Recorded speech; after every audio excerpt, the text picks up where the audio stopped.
తిరుపతిలో వైఎస్ఆర్ కాంగ్రెస్ పార్టీలో యాదవ సామాజిక వర్గం ఖాళీ అవుతోంది. ఒక్కొక్కరుగా పార్టీని వీడి తెలుగుదేశం పార్టీ తీర్థం పుచ్చుకుంటున్నారు. తిరుపతిలో యాదవ సామాజిక వర్గం బలంగా ఉంది. అటు తెలుగుదేశం పార్టీలోను, ఇటు వైఎస్ఆర్ కాంగ్రెస్ పార్టీలోను యాదవ నాయకులు ముఖ్య భూమిక పోషిస్తున్నారు. ఈ నేపథ్యంలోనే వైఎస్ఆర్ కాంగ్రెస్ పార్టీ యాదవ సామాజిక వర్గానికి చెందిన డాక్టర్ శిరీషకు మేయర్ పదవిని కట్టబెట్టింది.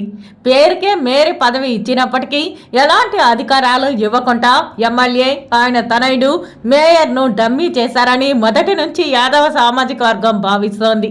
అటు తర్వాత కూడా వారికి ఎలాంటి న్యాయం జరగడం లేదని భావించిన యాదవ సామాజిక వర్గం నాయకులు ఒక్కొక్కరిగా వైఎస్ఆర్ కాంగ్రెస్ పార్టీని వీడుతున్నారు. ఈ నేపథ్యంలో గత 20 సంవత్సరాలుగా ఎమ్మెల్యే భూమన కరుణాకర్ రెడ్డికి ముఖ్య అనుచరుడిగా ఉన్న కట్టా జయరాం యాదవ్ తాజాగా వైఎస్ఆర్ కాంగ్రెస్ పార్టీని వీడి చంద్రబాబు సమక్షంలో టీడీపీ తీర్థం పుచ్చుకున్నారు.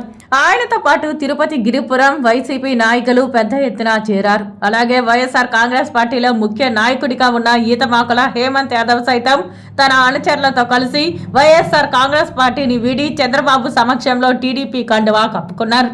ఇప్పటికే అన్న రామచంద్రయ్య ఫ్యామిలీ మొత్తం వైసీపీని వీడగా తాజాగా కట్టా జయరాం యాదవ్, ఈతమాకుల హేమంత్ యాదవ్లు పార్టీని వీడడం వైఎస్ఆర్ కాంగ్రెస్ పార్టీకి తీరని నష్టం కలగజేయనున్నదని రాజకీయ విశ్లేషకులు భావిస్తున్నారు.